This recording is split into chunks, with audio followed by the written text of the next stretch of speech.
So we're back at Oldsmob 455. We're working on the breather situation on the 401 AMC. The directions for the rubber grommet to go in and the breathers to fit, they recommend 1.22 diameter hole, and then it would just be a sharp edge. And it could move around, maybe oil blow out around there. I wanted to roll the edge. So I took scrap metal and just took a piece of tubing and a running thread, and we're gonna make the hole a little bit smaller, and then as you roll the edge, it'll give this strength instead of just a flimsy flat end. And we were looking in here, and you got the rockers here, and you got the rockers there, and the rockers here. There's only two places you can put them. You will see this is the only location where the studs are. So we marked it out. We're going to drill holes right here and here, and then we'll put this funky little tool that we made to roll the edge. I'm going to favor the top of the hole because, like we were talking about in the past, that here's the drain hole. This whole area fills up with oil. You wouldn't want to be sucking oil again. So we're going to have to try favoring ventilating air up at the top. So this is another situation when you want to get a job done. You don't have fancy dimple dies and all that stuff. They cost money, and you're never going to use it again. So this is just a piece of pipe and washers. This is just another piece of pipe to spread the load out more. And then there's another piece of pipe. I did it on a belt sander, but he cleaned it up on his lathe. If you have a lathe, then you just get it to the exact diameter. And then after the hole's punched out, we just magic markered around here. It's nothing scientific. You're just tightening the nut, and it's just squeezing in there, and then you gotta kind of work this thing off. And then once you have the dimple die made, then instead of just having sheet metal on here, and it would probably breathe, pressurized air in that little edge, now it's going to be locked in like that. Where I was at, I didn't even have any micrometer or anything. I just had a ruler, and you got one of them adjustable C-shaped things, and I just I was on a belt sander, and you can keep doing it. Whatever you got to get the job done, you'll find out that your creativity gets better and your imagination gets better as you get older and you think of stuff. How did they make it in a factory? And I don't have that money to buy that tool, so let's just make something. If it starts to crack and peel, you want to flake that off so a little piece of chrome doesn't go into your engine, but this is going to be covering it up, and your breather covers up, you aren't going to see it. The reason I'm center punching this is I don't want to go walking across this chrome. The reason I'm wearing gloves is this is sharp. Here you are trying to tighten that, and you can see the hacking on there. And we're going to go all the way to a 1-inch hole, and then with the thickness of the metal and how we've made the die, it gives it enough space to let it roll through.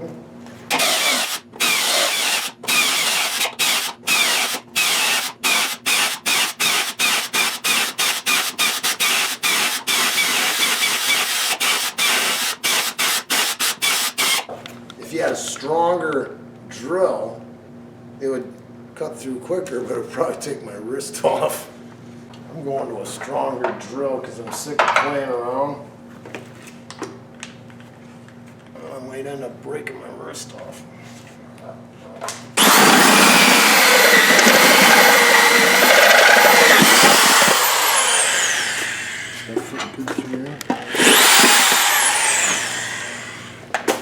That made short work of it. One little chunk of a little chrome would end up wrecking everything. So you gotta really clean these after we're done with this.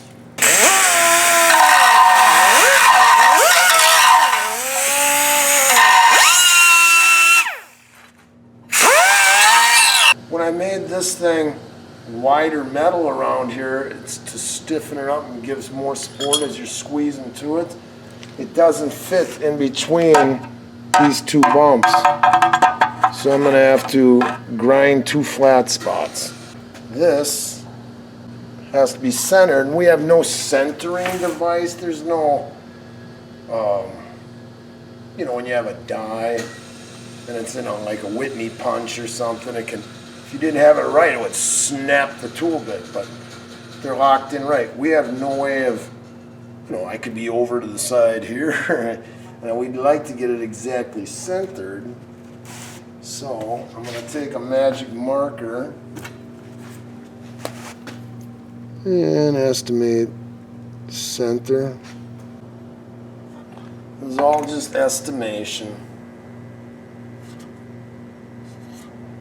So you can see it's about the same all the way around the hole. When we did our little sampling, we had to work this thing out. I'm hoping that a little bit of lubricant will make it easier for when it's pressed right around there, that it'll be easier to get out. Well, the mark's over there. Let's see how this feels.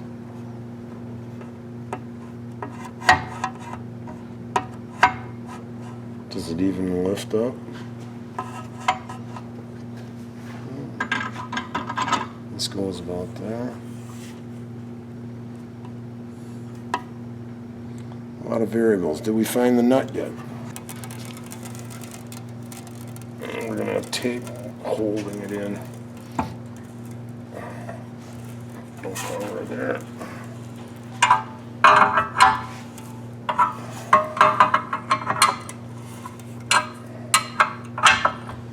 We should have done this with the press. I think she's easy now. This side. So now we got to get the die out of there.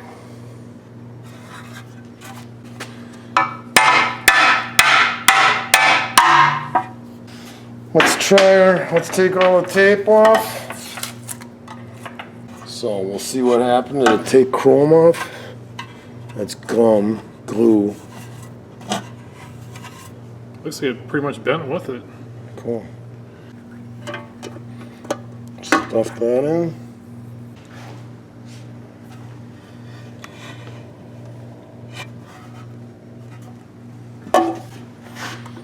This will push right in and it won't be blown out.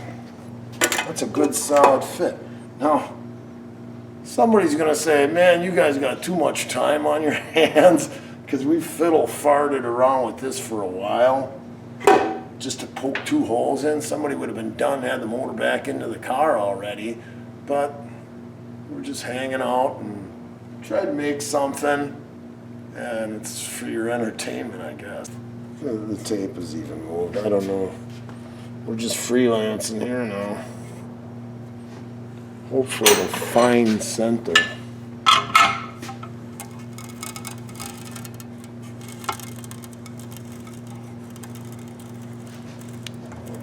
And I think the tape might be protecting the chrome.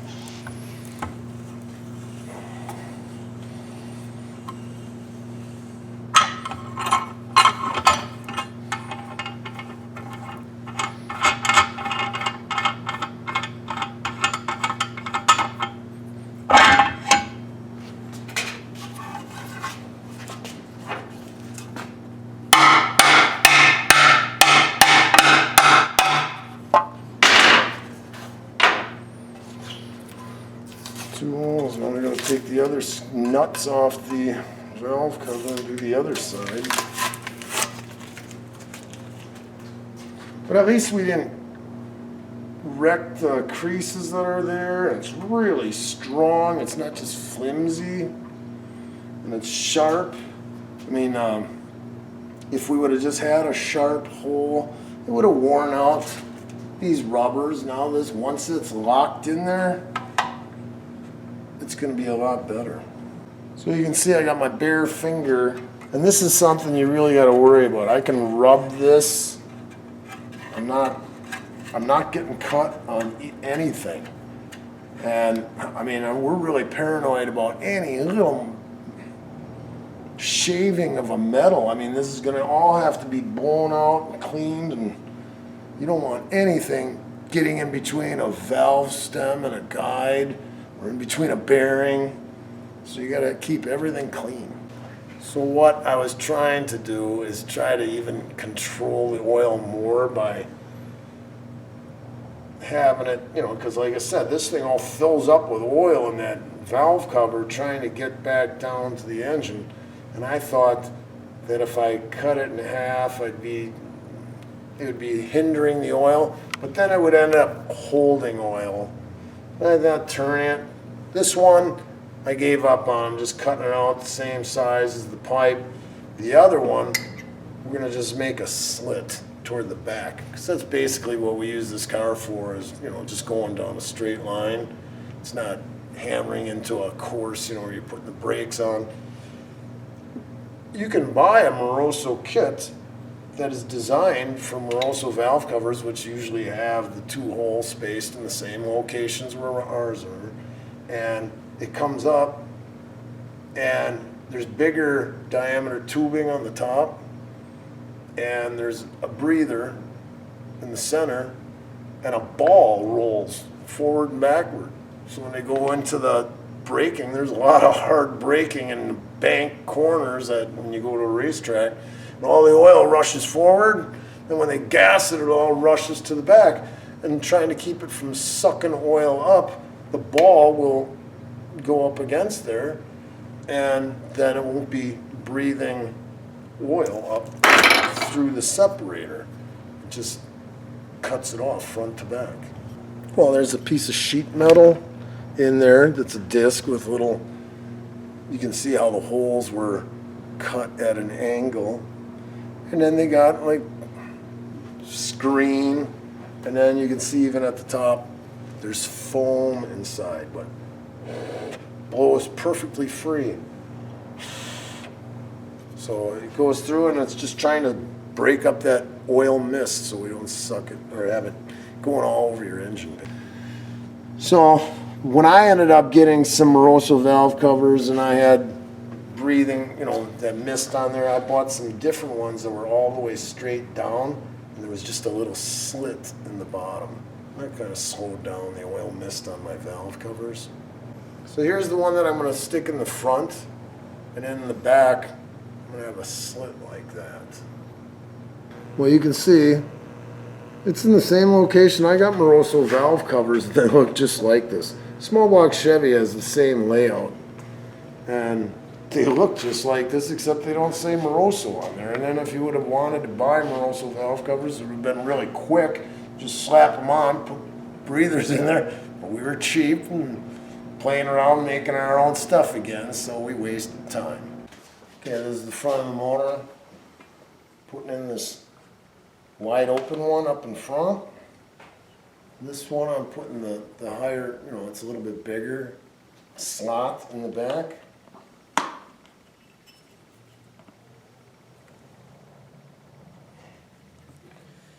So these will come up like this. You'll see that this is where it's going to be breathing on. We're going to have one on each bank, plus this breather up here. Plus this, we're going to have this tied in. It's not going to be going to the carburetor, sucking it up. It'll just be, as the pistons go up and down, pressurizing that. We're just going to ventilate this. We're removing the front mounted battery and putting it in the trunk, so that these will go up by the radiator core support, one on each side. And these are occupying too much space, so they're going to have a 90-degree fitting, so these will sit below, so the hood will close, and then they'll come down, and then with a ball gate valve, you can always, and there'll be a pipe plug on the end, but you could take that off and just drain these. You know, we should have a little sight plug on the side, you know, where you can tell if they're filling up with oil. But hopefully that'll let this engine breathe. We won't have an oil mist all in the engine bay. The PCV that normally went to this carburetor and got a lot of suction and was is now gonna end up going to an accumulator right there. And that will end up being ventilated. Probably should put some jipe on there, slide it in. Oh, there you got a ventilated 401. Hopefully this takes care of the job.